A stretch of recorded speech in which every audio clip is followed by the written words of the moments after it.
नमस्कार दर्शक बंधु आज वीडियो को आपण स्वागत। आज वीडियो ट्रेन भितर बापा पुओंकर पागल। हाँ आज्ञा सत कथा घटना आप शुणा पर आपणकर मन भितर किछि ना किछि परिवर्तन नहीं आसिबो एटा मु आशा करूछि। सत कथा आज्ञा ट्रेन टी आरंभ होता है भुवनेश्वर ठारू आरंभ हो बालेश्वर अभिमुखे यात्रा करता है। ट्रेन रो नाटी थाए राज्य रानी एक्सप्रेस। सत कथा क्या राज्य रानी एक्सप्रेस भुवनेश्वर रु बालेश्वर अभिमुखे गति करता है।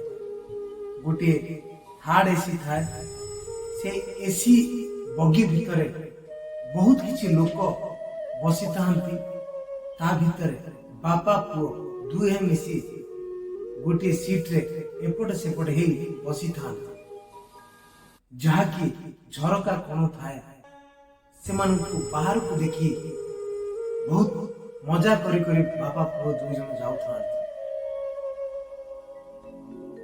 पुओ को होता 20 वर्ष बयस आ बापा पाखरे बसी था। पुओटी पागलामी अभिनय करता है। पागलामी अभिनय माने गछ गुड़ी को देखी खुशी ही जाता है। बादल को फटे ही ट्रेन टी गति करता है।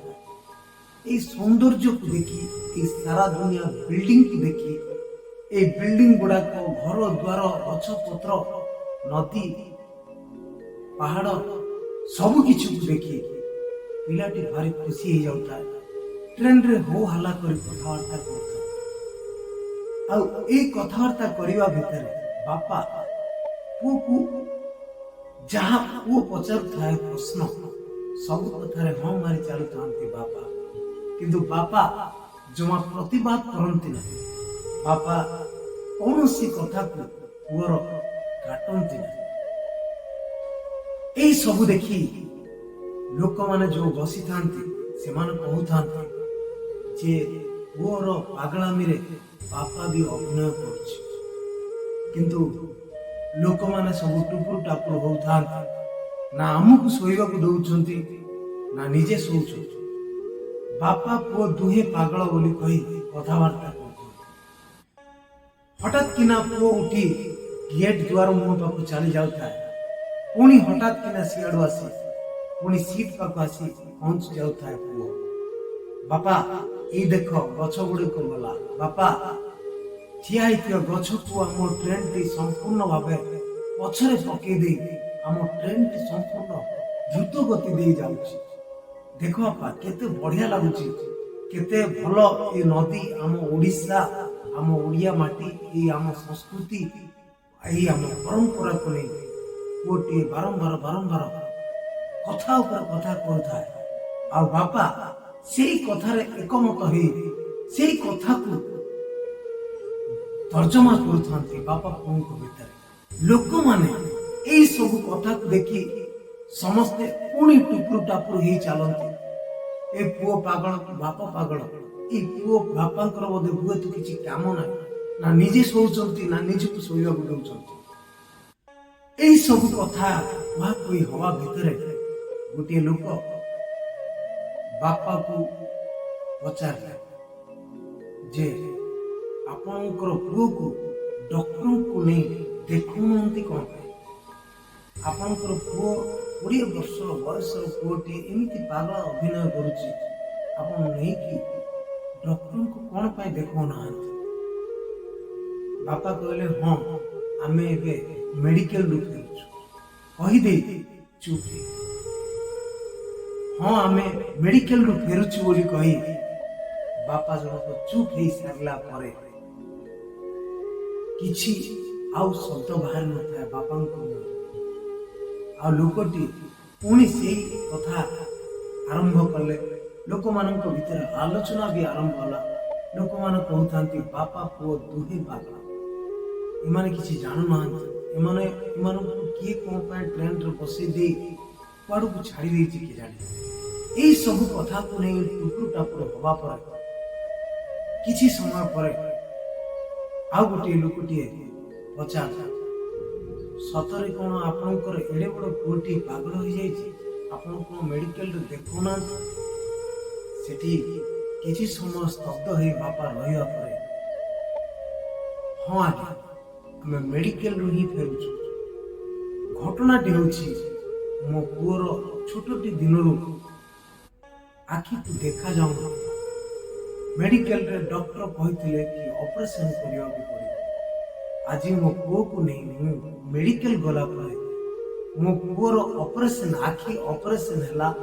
ତାପରେ ଆଜି ସିଏ ନୂଆ ଆକାରରେ ଏଇ ନୂତନ ଢାଞ୍ଚାରେ ଏଇ ସମଗ୍ର ସମାଜକୁ ଦେଖୁଛି, ଏଇ ମଣିଷକୁ ଦେଖୁଛି। ସେଇ ମଣିଷ ମାନଙ୍କୁ ଦେଖି, ଏଇ ଟ୍ରେନ ଘୋଡା ଗାଡି ସବୁ ଜିନିଷକୁ ଦେଖି ପିଲାଟି ମୋର ଖୁସି ହେଇଯାଇଛି।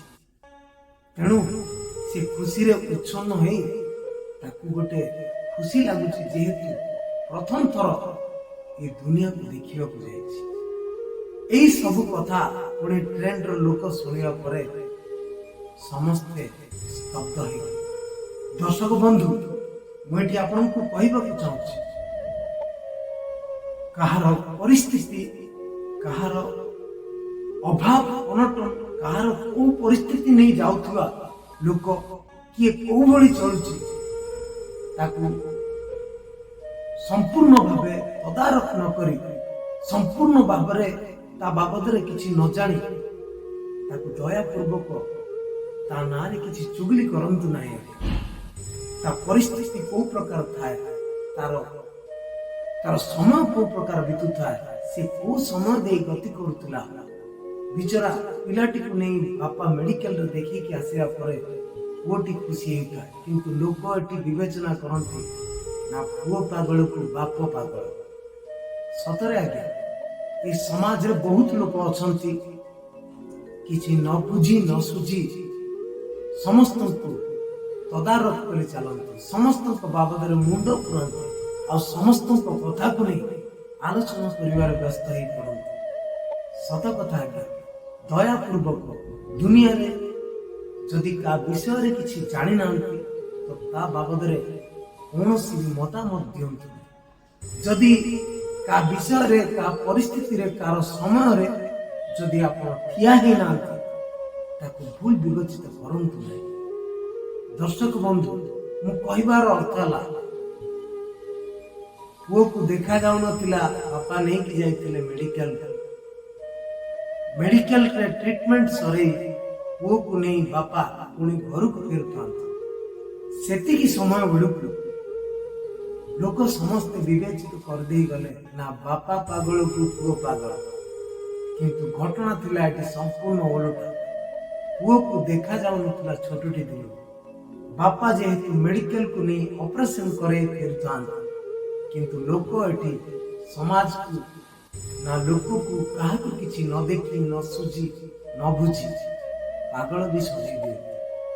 ମୁଁ କହିବାର ଅର୍ଥ ହେଲା, ବନ୍ଧୁ, ଦୁନିଆରେ ହଜାର ଲୋକ ହଜାର ପ୍ରକାର କଥା କହିପାରନ୍ତି, କିନ୍ତୁ ନିଜ ମନକୁ ପଚାରିକି, ନିଜ ହୃଦୟକୁ ପଚାରିକି ଯାହା ବି ପରିସ୍ଥିତି ଆସୁଛି ତାକୁ ସାମ୍ନା କରି ଚାଲନ୍ତୁ।